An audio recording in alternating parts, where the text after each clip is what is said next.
Hoje eu vou te mostrar o julgamento mais injusto da história e como ele ainda acontece todos os dias, às vezes dentro de você.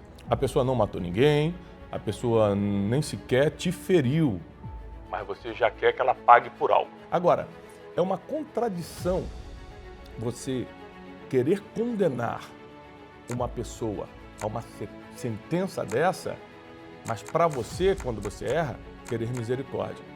Justiça para os outros, misericórdia para mim. Fica até o final, porque a última lição vai mudar a forma como você enxerga cada pessoa que te decepcionou, que errou contigo. E esse sentimento de vingança talvez saia de você, que é o que eu espero com esse vídeo. Preste atenção nisso. Há 2000 anos, um homem foi preso à meia-noite, sem advogado, sem direito à defesa. Nem sequer poderia falar. A sentença já estava decidida antes do julgamento começar, como acontece muito nos dias de hoje. A pessoa é acusada de alguma coisa, nem teve julgamento, a internet já condenou. O mais perturbador não é quem condenou esse homem, é que as mesmas forças que condenaram Jesus operam dentro de cada um de nós até hoje. A gente pega uma pessoa que não merecia aquela pena e deseja a morte dela só porque o que ela faz de alguma forma perturba o que a gente pensa ou confronta os nossos achismos. Ou seja, Jesus estava sendo condenado injustamente por causa do que ele falava. Ele nunca matou ninguém, nunca roubou ninguém, nunca feriu ninguém. A gente precisa entender algo surpreendente, que é a importância de você só desejar para os outros o que você gostaria que desejasse para você. Era tarde da noite no Getsêmani. Jesus foi preso. Começa a humilhação, o arrastamento, esbofeteamento. Os corredores do poder da religiosa Jerusalém não suportaram as falas, os ensinos de Jesus. O Sinédrio, o Tribunal Supremo dos Judeus na época, já havia tomado a decisão. Mas vamos matá-lo. Desde aquele dia, eles resolveram tirar a vida de Jesus. Está lá em João 11:53. Eles olham para Jesus e falam: esse homem não pode continuar falando isso. Nós vamos matá-lo. Mesmo que ele não tenha matado ninguém, mesmo que ele não tenha cometido nenhum crime. Sentença desproporcional. O julgamento foi apenas uma encenação, um teatro de legalidade.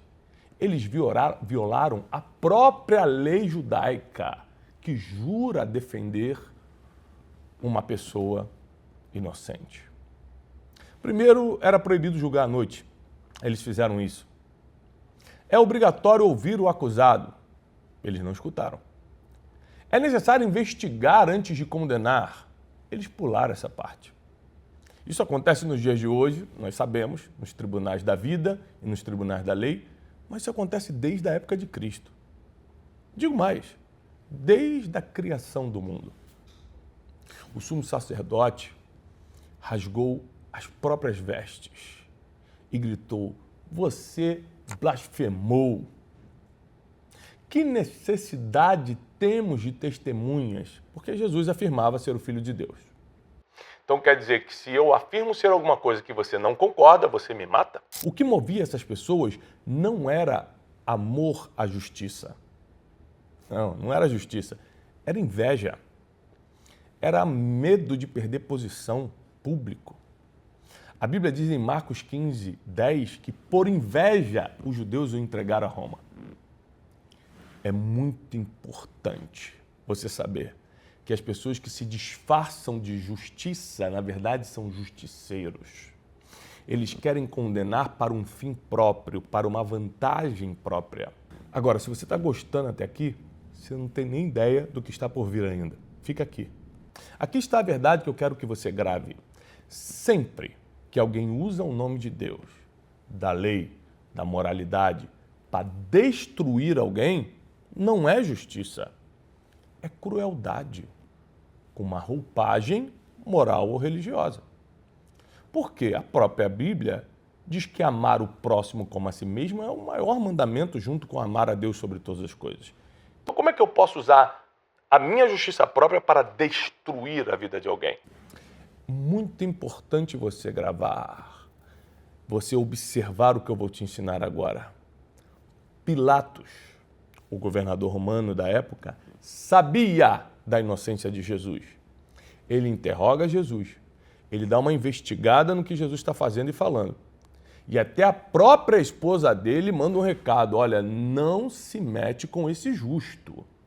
Estava claro para quem tinha um poder de condenar ou não que Jesus não tinha feito nada.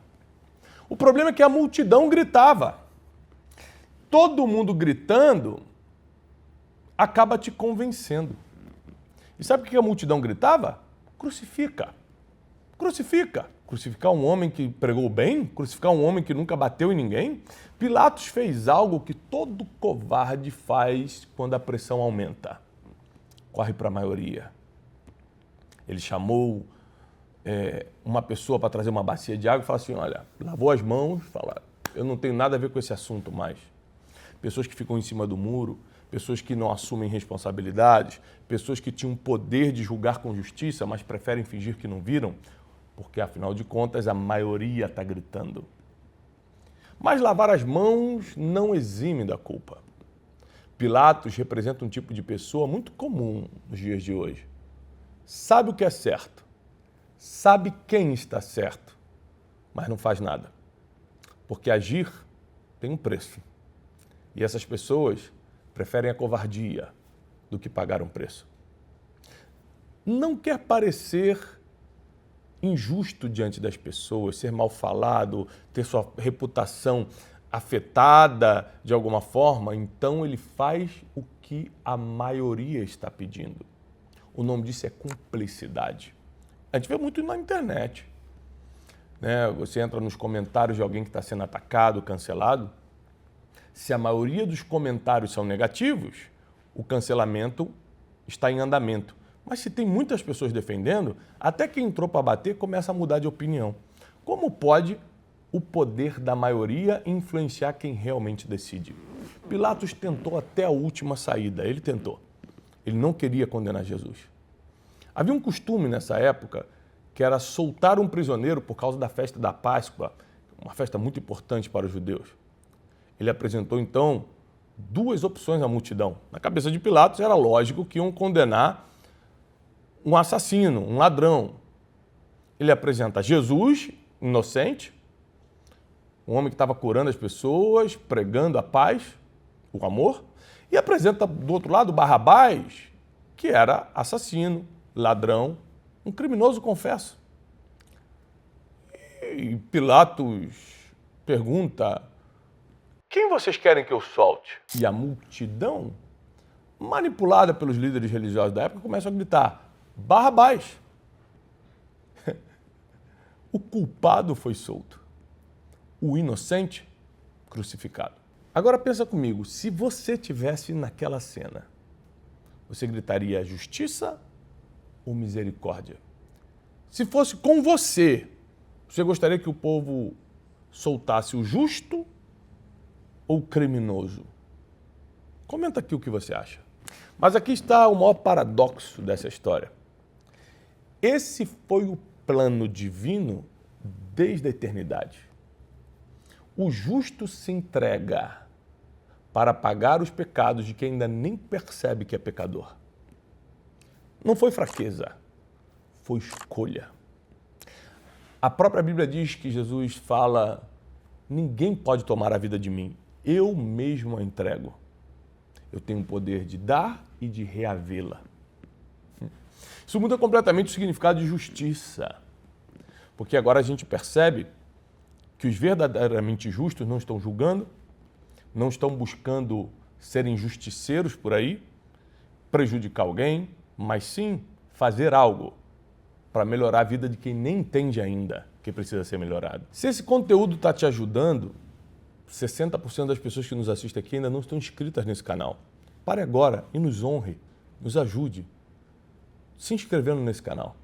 É a forma de você nos recompensar por tudo que a gente faz por você nesse canal. O que Sêneca e Marco Aurélio, pensadores estoicos, pensaram sobre isso? Séculos antes de Jesus, do outro lado do Mediterrâneo, filósofos estoicos chegavam a conclusões parecidas com essas, tá? Ou seja, Jesus é o supremo pastor, a suprema autoridade no assunto amor, perdão, mas a filosofia, desde os gregos até os estoicos que se estabeleceram mais com os romanos, pensavam coisas parecidas. Sêneca dizia que nada é mais vergonhoso do que a cólera, a raiva, fingindo-se de justiça. Marco Aurélio, que foi imperador romano e escritor, pensador estoico, o homem mais poderoso do mundo à sua época, escrevia em seu diário particular, que não era para ninguém ver, era para ele. Mas as frases vazaram. E uma delas é: não desperdice energia julgando as falhas dos outros, mas aperfeiçoe sua própria conduta. Ou seja, se você não quiser ir pelas palavras de Cristo, até a filosofia você vai negar? Epicleto, que foi escravo antes de se tornar filósofo, dizia: não é o que acontece com você que importa, é como você reage ao que fizeram com você. Então nós precisamos tomar uma decisão se nós queremos ser os justiceiros ou realmente estar do lado da justiça. E justiça sem misericórdia dá muito problema, porque quando for para você, para o teu filho, você vai querer misericórdia.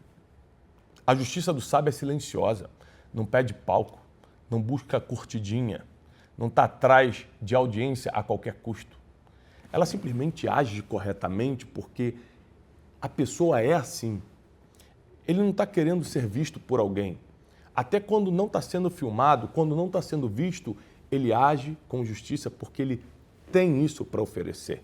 A lição prática, e eu quero que você grave isso através dessa pergunta final, é: quando foi a última vez que você julgou alguém com a mesma dureza que você julga a si mesmo ou perdoa a si mesmo?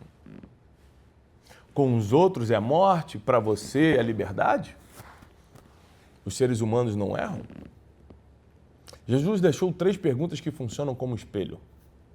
Primeira: por que você está de olho no cisco que está no olho do teu irmão, mas não está reparando na trave de madeira que está no seu olho? Outro ensinamento de Jesus é: não julgueis, para que não sejais julgados. Tem coisas que não dá para você julgar porque você não conhece.